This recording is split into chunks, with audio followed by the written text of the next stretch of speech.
नमस्कार दोस्तों।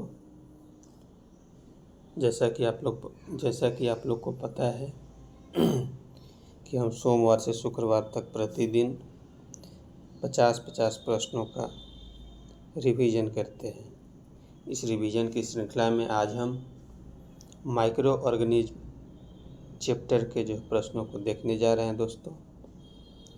तो आइए समय न विलंब करते हुए क्वेश्चन की ओर बढ़ते हैं हम लोग। प्रश्न संख्या 1। ऐसे जीव जिन्हें सामान्यतः खुली आंखों से नहीं देखा जा सकता, जिन्हें देखने के लिए सूक्ष्मदर्शी की आवश्यकता पड़ती है, उसे क्या कहते हैं दोस्तों? तो उसे ही सूक्ष्म जीव कहते हैं। अगला प्रश्न है दोस्तों, मनुष्य के आँखों की रिजॉल्विंग पावर कितनी होती है, यानी देखने की क्षमता कितनी होती है? तो इस प्रश्न का सही उत्तर होगा दोस्तों, पहले ऑप्शन पढ़ते हैं दोस्तों। Option A 10 micron, option B 100 micron, option C 0.01 micron, option D 0.001 micron. इस प्रश्न का सही उत्तर होगा दोस्तों ऑप्शन नंबर बी 100 माइक्रोन। अगला प्रश्न है दोस्तों, प्रश्न संख्या 3। सूक्ष्मदर्शी का आविष्कार किसने किया था? ऑप्शन ए रॉबर्ट हुक ने, ऑप्शन बी नॉल तथा रस्का ने, ऑप्शन सी जेनसेन तथा जेनसेन ने, ऑप्शन डी लीवेनहॉक ने। इस प्रश्न का सही उत्तर होगा दोस्तों ऑप्शन नंबर सी जेनसेन तथा जेनसेन ने। अगला प्रश्न है प्रश्न संख्या 4। संयुक्त सूक्ष्मदर्शी का आविष्कार किसने किया था? ऑप्शन ए अरस्तु, option B Leeuwenhoek, option C Robert Hooke, option D Knoll तथा रस्का। इस प्रश्न का सही उत्तर होगा ऑप्शन नंबर बी नॉल तथा रस्का। आइए देखते हैं अगले प्रश्न को। प्रश्न संख्या 6। वायरॉइड का खोज किसने किया था? Option A Theodore Dyer, option B Adolf Mayer, option C Stanley, option D FC Bawden. इस प्रश्न का सही उत्तर होगा ऑप्शन ए थियोडोर डायनर। अगला प्रश्न है दोस्तों, प्रश्न संख्या 7। निम्नलिखित में कौन सा कथन वायरॉइड के विषय में सही नहीं है? ऑप्शन ए यह सिंगल स्ट्रेटेड RNA के मॉलिक्यूल है, ये सही है दोस्तों। ऑप्शन नंबर बी यह केवल पौधे में पाया जाता है तथा इसके कई प्रकार की बीमारियां होती है, बिल्कुल सही है। वायरॉइड के अणु एक पौधे से दूसरे पौधे में स्थानांतरित नहीं हो सकते हैं, ये जो कथन है दोस्तों वो गलत है। आइए दोस्तों देखते हैं अगले प्रश्न को। प्रश्न संख्या 8। प्रश्न संख्या 8 में क्या कहता है दोस्तों? प्रियोन है, प्रियोन क्या है? प्रियोन एक न्यूक्लिक एसिड से बना अणु है या असामान्य प्रोटीन अणु जो मस्तिष्क की कोशिकाओं द्वारा निर्मित होती है। एक प्रकार का विषाणु है, एक प्रकार का जीवाणु है।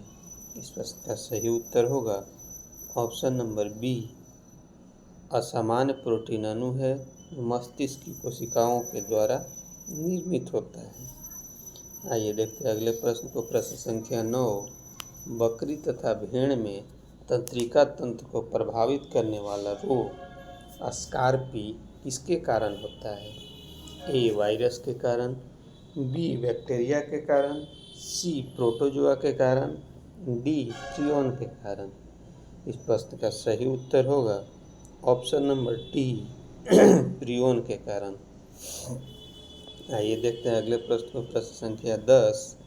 मनुष्य में क्रोयूटस सल्फेट याकूब बीमारी किसके कारण होता है?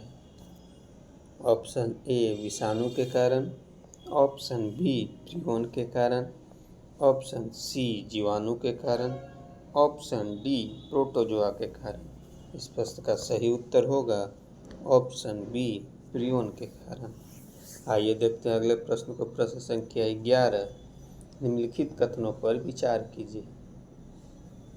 पहला कथन है पीआरपीसी प्रियोन रोग उत्पन्न नहीं करते हैं।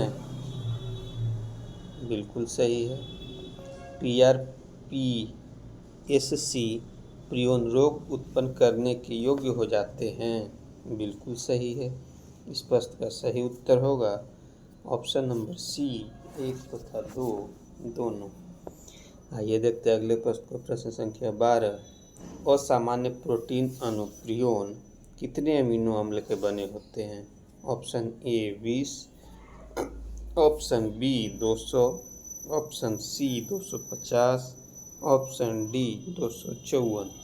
इस प्रश्न का सही उत्तर होगा दोस्तों ऑप्शन नंबर डी 254।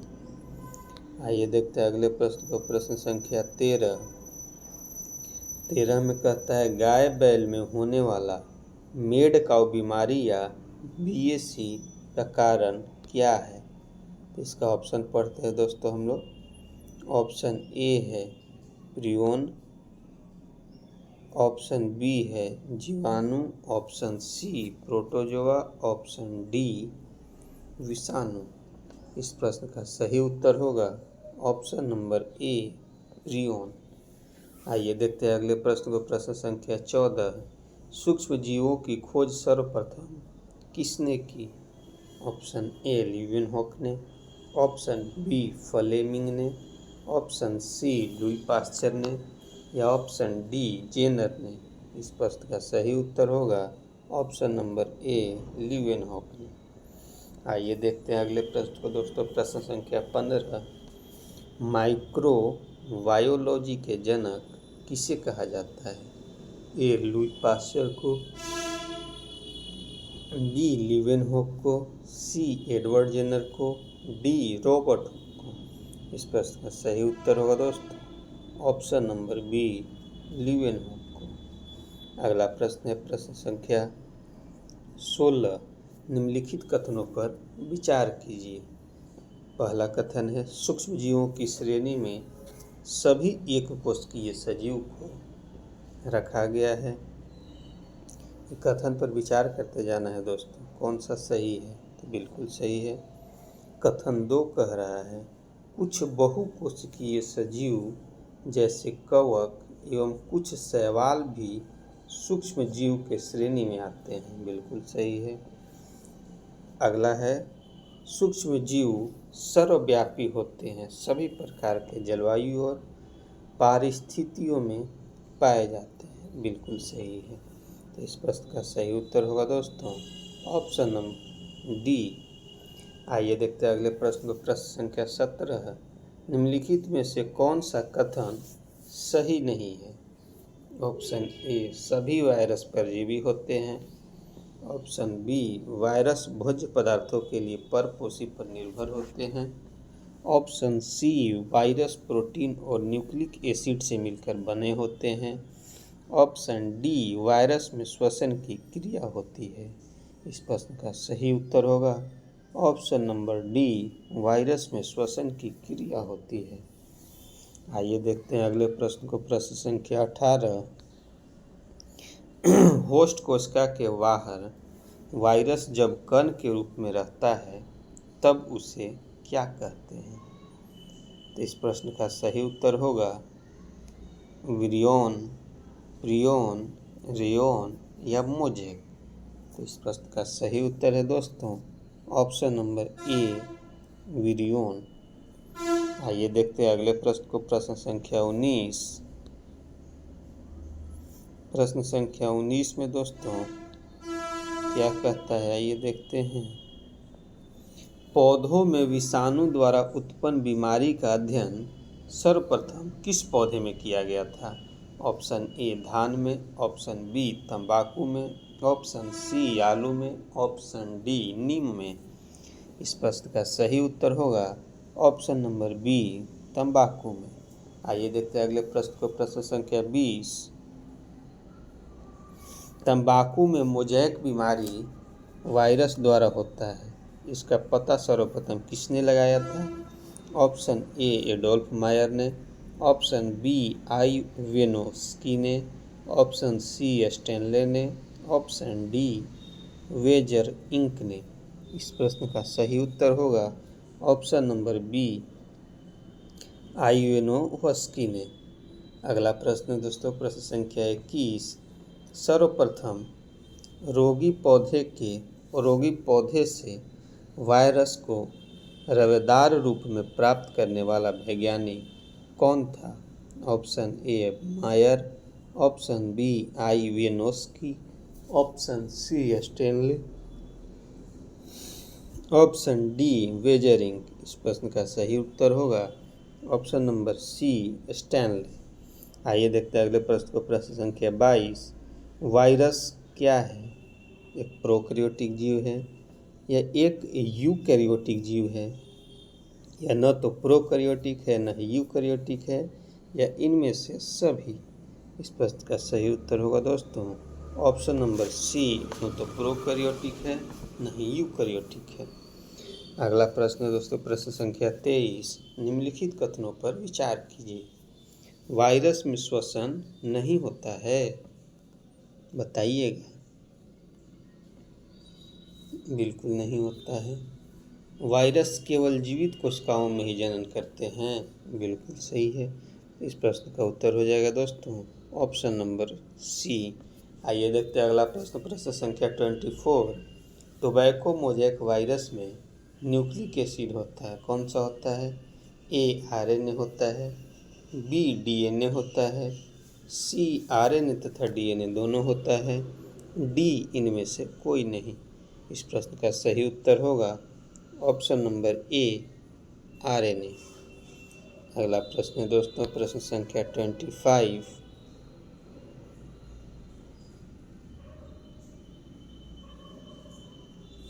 प्रश्न संख्या 25 में क्या कहता है दोस्तों? निम्नलिखित में कौन सी बीमारी वायरस द्वारा नहीं होता है? ए चेचक, बी इन्फ्लुएंजा, सी हर्पिस, डी डिप्थीरिया। इस प्रश्न का सही उत्तर होगा दोस्तों ऑप्शन नंबर डी डिप्थीरिया। आइए देखते हैं अगले प्रश्न को। प्रश्न संख्या 26। सर्वप्रथम विषाणु की खोज किसके द्वारा किया गया? ऑप्शन ए इवानोव्स्की द्वारा, ऑप्शन बी स्टैनले द्वारा, ऑप्शन सी स्मिथ द्वारा, ऑप्शन डी स्टॉकमैन द्वारा। इस प्रश्न का सही उत्तर होगा ऑप्शन ए इवानोव्स्की द्वारा। आइए देखते हैं अगले प्रश्न को। प्रश्न संख्या 27। विषाणु माने जाते हैं एक निर्जीव पदार्थ, एक सजीव पदार्थ तथा एक सजीव तथा निर्जीव के बीच में कड़ी, जिसको ट्रांजिशनल ग्रुप बोला जाता है। डी सजीवों जो गुणन की शक्ति खो चुके हैं। तो इस प्रश्न का सही उत्तर होगा दोस्तों ऑप्शन नंबर सी, सजीव और निर्जीव के बीच का जो है ट्रांजिशनल कड़ी बोला जाता है दोस्तों। आइए देखते हैं अगले प्रश्न को। प्रश्न संख्या 28। HIV human immuno virus, human immune deficiency virus द्वारा क्या होता है? कौन सा होने वाला बीमारी है? ए क्षय रोग, बी कैंसर, सी एड्स, डी चेचक। इस प्रश्न का सही उत्तर होगा दोस्तों ऑप्शन नंबर सी एड्स। अगला प्रश्न है दोस्तों, प्रश्न संख्या 29। एड्स का कारण क्या है? ए T4 लिम्फोसाइट्स की कमी, बी उच्च रक्तदाब, सी राइबोफ्लोबिन की कमी, डी जीवाणु संक्रमण। इस प्रश्न का सही उत्तर होगा option number A T4 lymphocyte की कमी। आइए देखते हैं अगले प्रश्न, प्रश्न संख्या 30। एड्स फैलता है किसके द्वारा? हाथ मिलाने से। अगर हाथ मिलाने से एड्स फैलता है तो इससे ऊँचा देश को एड्स होता है दोस्तों। बी श्वास संपर्क से, सी कीटों से, डी शारीरिक संपर्क से। इस प्रश्न का सही उत्तर होगा ऑप्शन नंबर डी शारीरिक संपर्क से। अगला प्रश्न दोस्तों, प्रश्न संख्या 31। एड्स देने वाले वायरस की पहचान किस वर्ष हुई थी? ऑप्शन ए 1980 में, ऑप्शन बी 1981 में, ऑप्शन सी 1983 में, ऑप्शन डी 1986 में। इस प्रश्न का सही उत्तर होगा दोस्तों ऑप्शन नंबर बी 1981 में। अगला प्रश्न को देखते हैं दोस्तों, प्रश्न संख्या 32। एलिसा जांच किस रोग की पहचान करती है? ए कैंसर की, बी टीबी की, सी पोलियो की एवं डी एड्स की। इस प्रश्न का सही उत्तर होगा दोस्तों, आप बताएंगे कमेंट बॉक्स में कमेंट करके। इसका जवाब हम नहीं बताएंगे, इसका जवाब हम अगले दिन बताएंगे दोस्तों। आइए देखते हैं अगले प्रश्न को, प्रश्न संख्या 33। HAART इसका पूरा नाम होगा highly active anti retroviral therapy. CART combination anti retroviral therapy तथा ART एंटी रेट्रोवायरल थेरेपी का संबंध किससे है?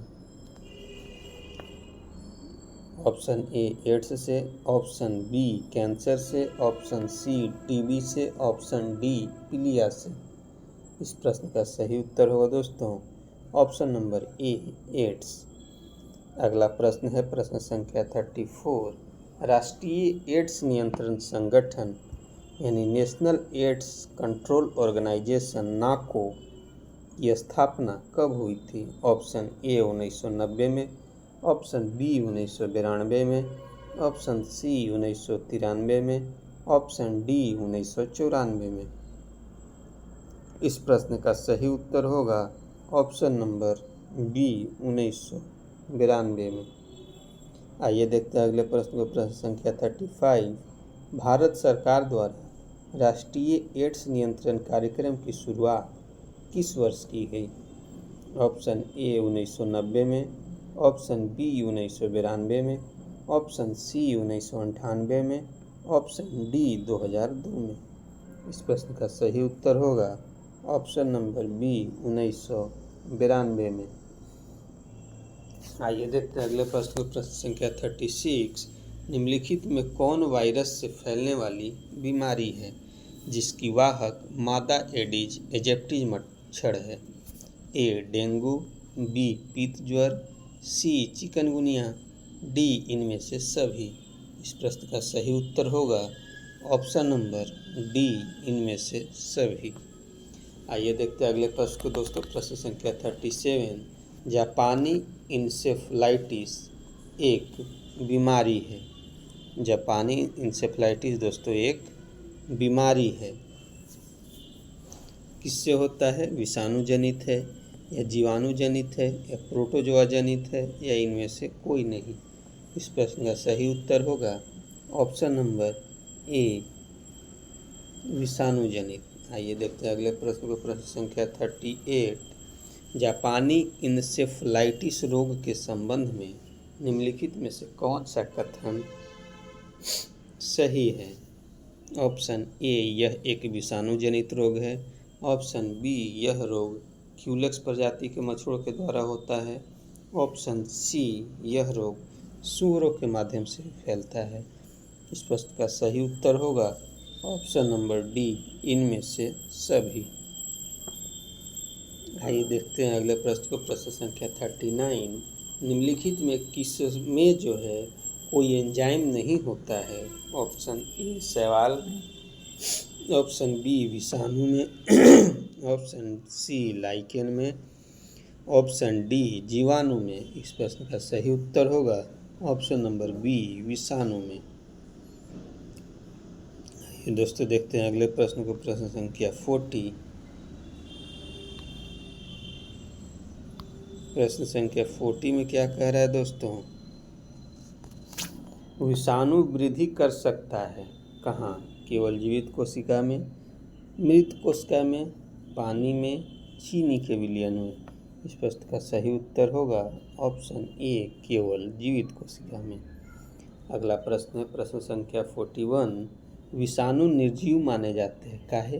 क्योंकि ये क्रिस्टल हो जाते हैं। ऑप्शन बी इसमें श्वसन नहीं होता है। ऑप्शन सी, कोशिका के बाहर इसमें उपापचय की क्रियाएं नहीं होती है। तो इस प्रश्न का सही उत्तर होगा ऑप्शन नंबर डी, इनमें से सभी। अगला प्रश्न है दोस्तों, प्रश्न संख्या 42। विषाणु सजीव माने जाते हैं क्योंकि इनका आकार और संरचना भिन्न भिन्न होता है, यह जनन कर सकता है, इसमें उत्परिवर्तन की क्षमता होती है। इस प्रश्न का सही उत्तर होगा ऑप्शन नंबर डी, इनमें से सभी।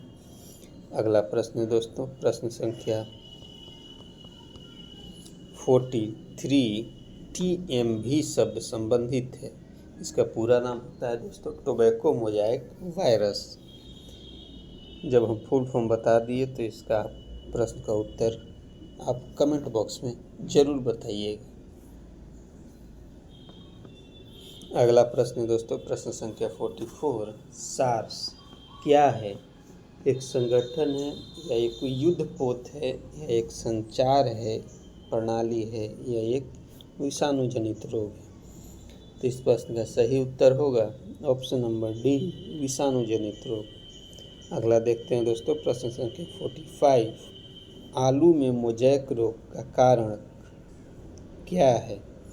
ए जीवाणु है, बी विषाणु है, सी फफूंदी है या डी शैवाल है? इस प्रश्न का सही उत्तर होगा ऑप्शन नंबर बी, विषाणु। आइए दोस्तों देखते हैं अगले प्रश्न को, प्रश्न संख्या 46। निम्नलिखित में किस रोग का कारण वायरस है? ऑप्शन ए आलू का लीफ रोल, ऑप्शन बी भिंडी का पीतसीरा मोजैक, ऑप्शन सी टमाटर का लीफ कर्ल, ऑप्शन डी इनमें से सभी। इस प्रश्न का सही उत्तर होगा ऑप्शन नंबर डी, इनमें से सभी।